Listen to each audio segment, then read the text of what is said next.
फिरुनी नवी जन्मेन मी.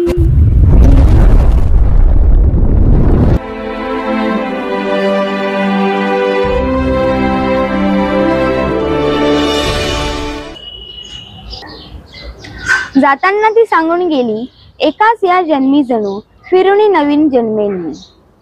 नमस्कार मित्रांनो, मी मनीषा शोभा जनार्दनेनकर. आकाशगाथा पॉडकास्ट मध्ये तुमचं मनापासून स्वागत. आकाशगाथा पॉडकास्टच्या माध्यमातून आम्ही समाजातील अशा संघर्ष कथा पुढे आणतो ज्या केवळ जीवन जगण्याची प्रेरणा देत नाही, तर एक नवीन विचार करण्यास भाग पाडतात.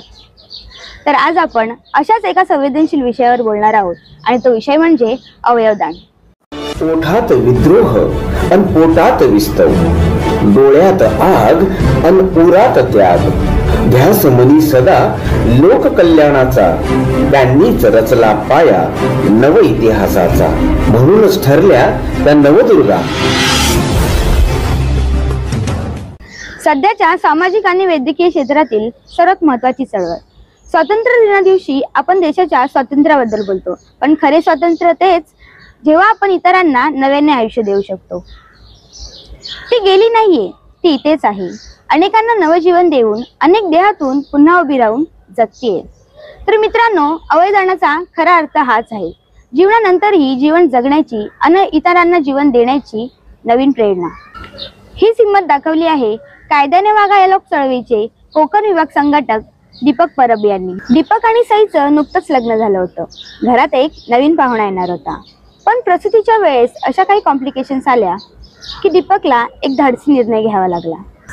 दीपक यांनी आपले नातेवाईक आणि कायद्याने वागा या लोक चळवळीचे संस्थापक अध्यक्ष राज असरोडकर यांच्या मार्गदर्शनाखाली हे पाऊल उचलले. सईचं हृदय एक गरजवंत व्यक्तीला दान करण्यात आलं. KM हॉस्पिटलच्या अशा कारकिर्दीत ही पहिली हृदयरोपणाची प्रक्रिया यशस्वी ठरली. सईच्या आणि दीपकच्या या औदार्याला KMच्या डॉक्टरांनी सईच्या देहाला सलाम करून अभिवादन करण्यात आले. मित्रांनो, समाजात अशी उदाहरणं खूप कमी पाहायला मिळतात. चला तर मग भेटूया अशा एका व्यक्तीला ज्यांनी दुःखाच्या प्रसंगी हा निर्णय घेतला, आणि ते आहेत कायद्याने वागा या लोक चळवळीचे कोकण विभाग संघटक दीपक परब.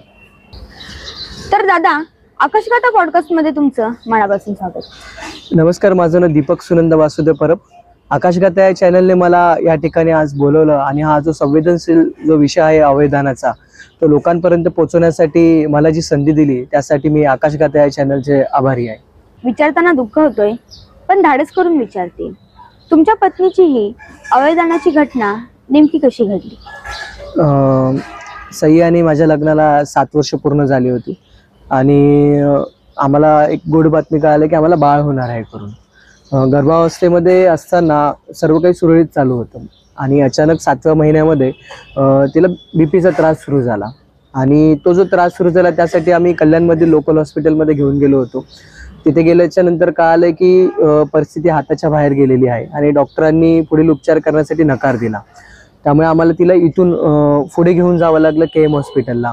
तिथे जाईपर्यंत बराच वेळ वाहतूक कोंडीमध्ये गेला होता आणि जी परिस्थिती होती ती अजून चिघळत चालली होती. KM हॉस्पिटलमध्ये आपली जी ओळख होती त्या पद्धतीने आपण सर्वतोपरी प्रयत्न केले की लवकरात लवकर उपचार झाले पाहिजे करून, आणि त्या पद्धतीने रुग्णालय प्रशासनाने देखील तसे सहकार्य केले होते. परंतु जसजशी हॉस्पिटलमध्ये आपली प्रक्रिया पार पडत गेली तसतसं आपल्याला पुढचे धोके कळत गेले की जे रिपोर्ट आले त्यामध्ये आपल्याला असं कळालं होतं की सईला ब्रेन हॅमरेज झाला आहे करून. आणि त्या ब्रेन हॅमरेज असताना जो हाय बीपीचा त्रास असतो त्यामध्ये गर्भावस्थेमध्ये जी गुंतागुंत झाली होती, त्यामुळे गर्भधारणा म्हणजे बाळ हे करणं, डिलिव्हर करणं शक्य नव्हतं. आणि पुढे पुढे जाऊन जी परिस्थिती चिघळत गेली त्यामुळे सई कोमामध्ये गेली होती. त्यानंतर रुग्णालय प्रशासनाने तिथे ॲपनिया टेस्ट केली, ज्या ॲपनिया टेस्टमध्ये आपल्याला असं कळतं की जो रुग्ण आहे तो कोमामधून भविष्यामध्ये बाहेर येऊ शकतो की नाही.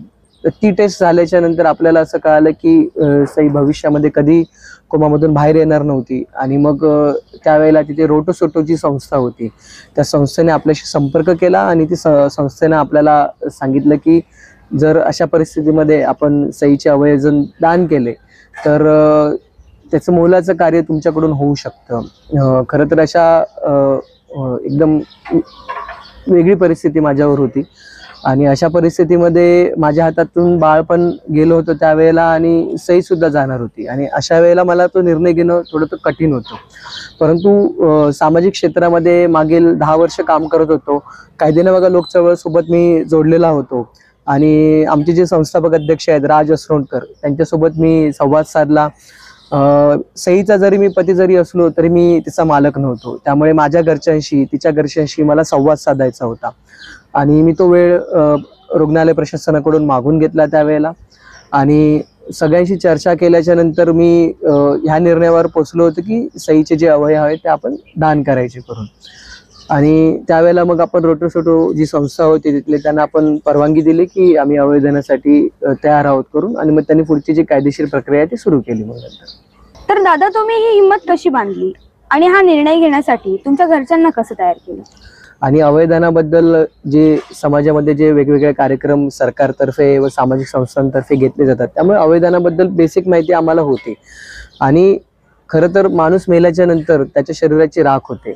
आपल्या समाजामध्ये अनेक वेगवेगळे गैरसमज आहेत, पण सध्या किती काही झालं तरी त्या गैरसमजापेक्षा विज्ञान हे श्रेष्ठ आहे आणि विज्ञानाला आतापर्यंत कोणीही चॅलेंज करू शकलेलं नाही.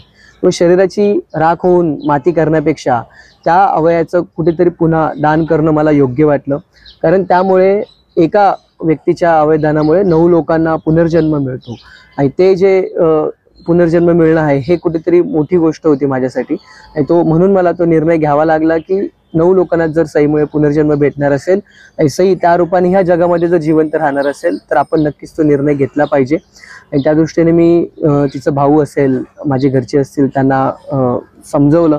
ते देखील लगेच या गोष्टीसाठी तयार झाले की सई त्या रूपाने का होईना पण या जगामध्ये कुठेतरी जिवंत असेल, आपल्या आजूबाजूला कुठेतरी असेल आणि त्या रूपाने ती जगामध्ये असेल, म्हणून आम्ही तो निर्णय घेतला आणि त्यासाठी त्यांनी देखील मला लगेच सहकार्य केलं. मला एक सांगा, अजूनही समाजामध्ये अवयदानाबद्दल अंधश्रद्धा आणि भीती आहे, यावर तुमचं काय मत? आपला जो समाज आहे हा धार्मिक समाज आहे आणि वेगवेगळे धर्म जाती आहेत, त्याप्रमाणे वेगवेगळ्या प्रथा रूढी या समाजामध्ये आहेत. लोकांना असं वाटतं की अवयदान केल्याच्या नंतर पुढच्या जन्मामध्ये जेव्हा माणूस जन्माला येतो तेव्हा जन्माला येताना जे अवयव दान केलेले असतील ते त्यांना भेटणार नाही, किंवा स्वर्गामध्ये गेल्याच्या नंतर समजा मी डोळे दान केले असतील तर स्वर्गामध्ये गेल्यावर मला अप्सरा दिसणार नाही. असे वेगवेगळे गैरसमज समाजामध्ये पसरलेले आहेत आणि त्यामुळे खरं तर लोक अजून शासन प्रशासन किंवा वेगवेगळ्या माध्यमातून जे अवयदानाबद्दलचे जे गैरसमज आहेत ते खोडून काढण्यासाठी जे कार्यक्रम राबवणं गरजेचे आहेत ते अजून तसे राबवण्यात आलेले नाही आहेत. त्यामुळे हे जे अंधश्रद्धा आहेत त्या पसरलेल्या आहेत. तुमच्या मते अवयदान हे वैयक्तिक स्वातंत्र्याचे प्रतीक आहे? हो, नक्कीच हे वैयक्तिक स्वातंत्र्याचं प्रतीक आहे. आपण आपल्या अवयवाचं काय करावं हा सर्वस्वी निर्णय हा आपला असतो, त्यामुळे त्याच्यावर तुमचं कोणाचंही बंधन नसणार आहे. त्यामुळे लोकांनी खरंच ह्या अवयदानाच्या निर्णयावर ठाम असलं पाहिजे.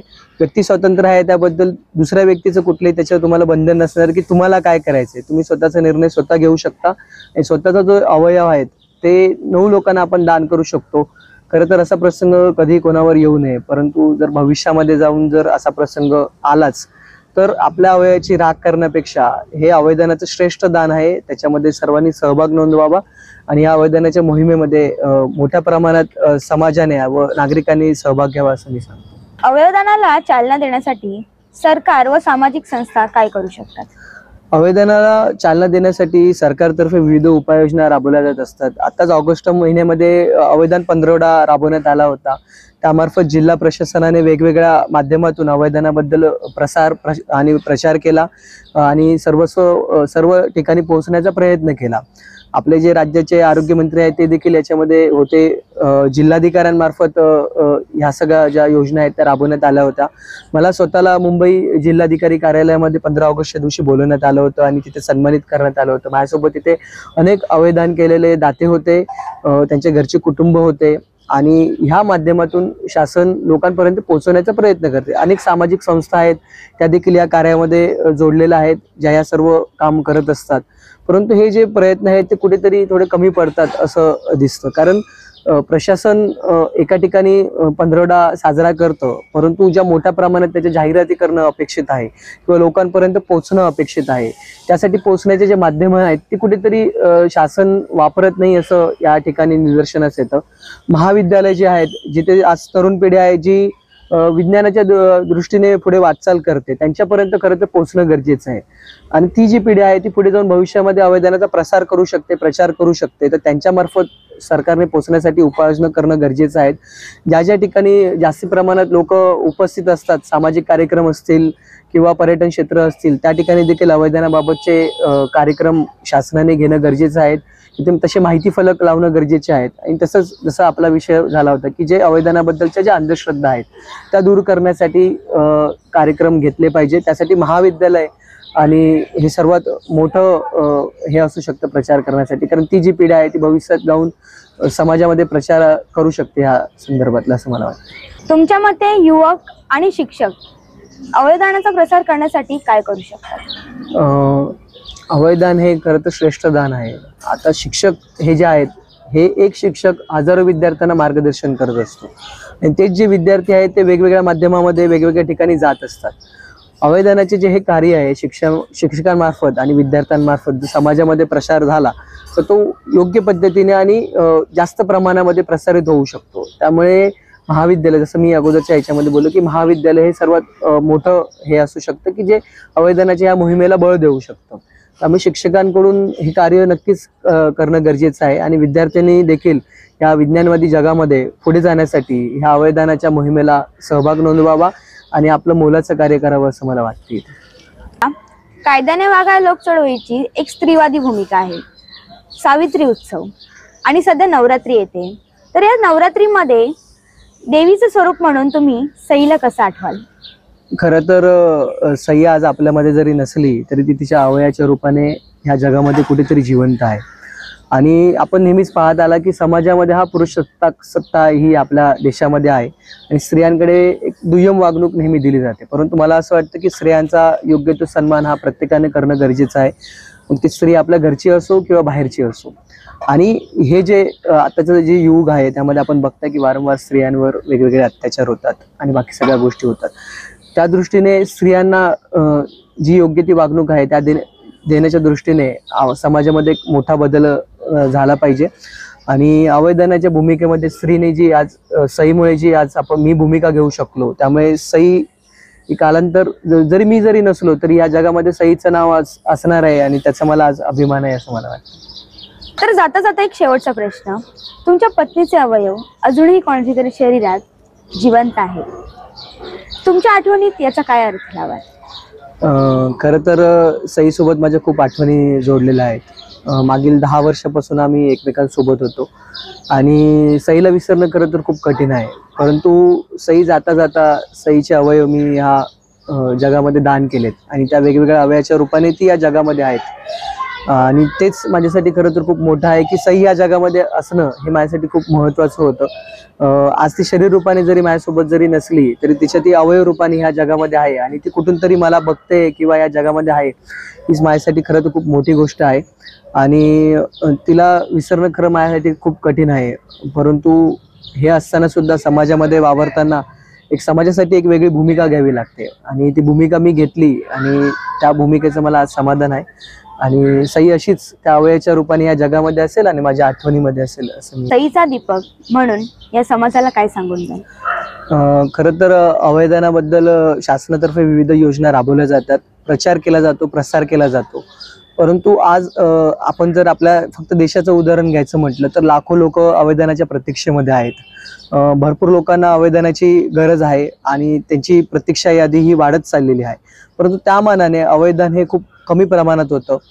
लोक लवकर तयार होत नाही. समाज माध्यमांमध्ये वेगवेगळ्या प्रचारामधून हल्ली बातम्या वाचायला मिळतात की मोठ्या प्रमाणात अवयदानाला लोक संमती देत आहेत आणि अवयदान देखील हळूहळू का होईना पण वाढत चाललंय. तर असंच आपण प्रत्येकाने अवयदानाच्या भूमिकेमध्ये असलं पाहिजे. एका व्यक्तीच्या अवयदानापासून 9 लोकांना जीवनदान मिळतं.